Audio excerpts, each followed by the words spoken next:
I think I'm fine now. But you almost killed a bottle of water out there watching. Congratulations. This is Canada's first medal. Lloyd and Isabel are back, I'm sure, collecting themselves. Can you put into words the feeling? Let's put it this way. We're really happy we have an Olympic medal. It's a great thing, but sure was hard out there. It wasn't an easy skate. I don't think it was an easy skate for anybody.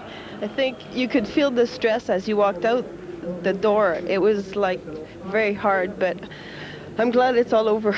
That's the biggest trick. Everybody, Barbara and Paul made reference to trying to keep your focus with all that happens at an Olympics. What time did you come to the arena, and how did you prepare for this? I think I must have gotten here around 8:30, and we skated around 10. So even the wait behind was a bit long, but it was fine. Today I went for a massage and I went for a whirlpool and everything, so I was a bit more relaxed. But after this, I think I need another one. Well, I'm sure we can find about 7 or 8 volunteers. All of Canada's behind you. Beautiful job, Jose. Congratulations, and we'll get to the skaters in a moment. Chris? Thanks very much, Ron. Absolutely, it's a great thrill for any Canadian to win an Olympic medal, but I do think the body language we saw out there showed that they were a little disappointed. It wasn't a different color. Your thoughts on their program? Well, I don't think it was as much the color of their medal, but it was their performance. They really wanted to put on a really good performance out here tonight. They've been skating like Olympic champions all week in practice, and it's really disappointing when you can't put it on the ice when it counts. Paul, the more I watch skating, the more I think maybe it's an advantage to skate first. They always say it's nice to be the last one so you know where everybody else sits, but Brian Orser found out it's tough, and they did tonight too. Well, there's a lot of pressure skating last in the event. You don't get the opportunity to go out there and make everybody else skate up to your performance. You've got to meet the challenge, and sometimes you're right. It is an advantage to go out there, lay your best material on the table, and make everyone else chase you. Isabel and Herb were in that position tonight. They had to chase the performance of Mishkatunik and Dmitriev, who, a couple of mistakes, yes, but probably the most emotional, well-presented program we saw out there this evening. 7.59s for artistic impression. It is a magnificent program. We saw from the defending world champions, now the Olympic champions. Huff and Ledre 9th, as well as Wurtzenball 11th, so there was some silver lining there as well. Well, the fact that we had the teams up in the top, we had some good performances from Ball and Wirtz and Huff and Ledre, really shows that we have a lot of good things to come in the future of Canadian pair skating. Paul, it was a strange night, though. There was not a lot of great skating out there, and we were surprised because it started out encouraging, but a lot of skaters had trouble. Well, a lot of the younger skaters went out there and did quite a respectable job. It seemed to be that those who were in contention for medals struggled the most. We didn't see anyone go out there and really put down a performance that said, I want to be first. Everyone had a mistake here or there, and as a result, we didn't see an outstanding evening of skating, but one to talk about for sure.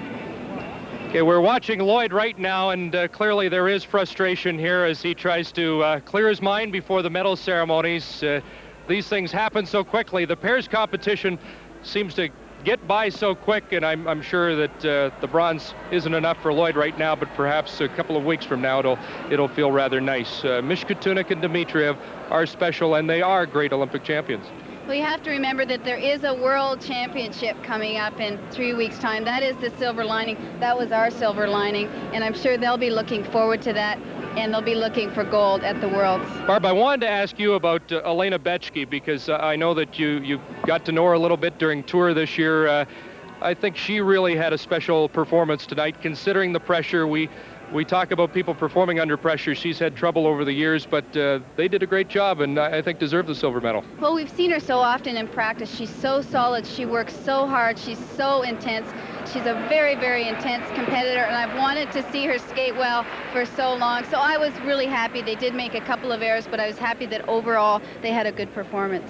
Brasseur and Eisler have kept their options open for 1994, and maybe that decision was made tonight. We'll have to ask Lloyd and Isabel, but would you think 2 more years they might be around for another shot at this?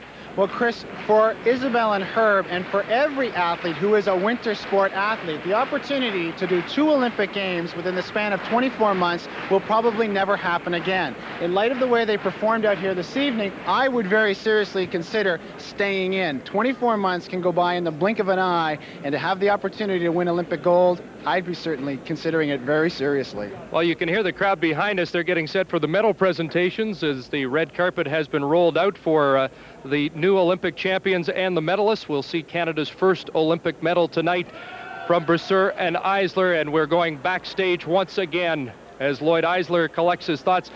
I was interested watching them prior to going out. They spent a lot of time apart. It's interesting, pairs teams spend all their time together in practice and when they skate, but often prior to a performance, they do have to have their own space. Well, you need your own time, and we were the same way. We would get off of a warm-up, go backstage, and disappear from each other. Barb, we're going to have to go back downstairs because Lloyd and Isabel are ready with Ron McLean.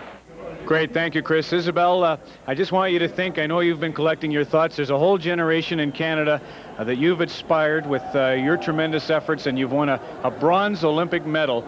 I know you expect nothing less than the best from yourself, but you should be so proud and happy. How do you feel? I'm happy about the medal. For sure, I would have liked to skate better, but you can't complain with a medal at Olympics.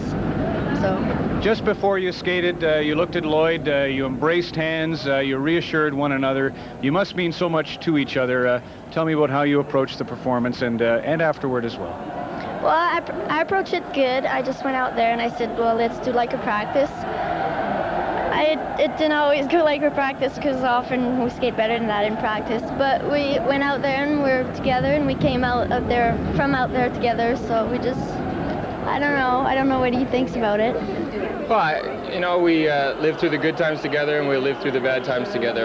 The silver medal or the bronze medal is, very, very fantastic. I think it's going to be great in a few days. I think right now, Isabel and I, and we've said from the beginning, we don't skate for medals, so the medal is not the most important thing to us.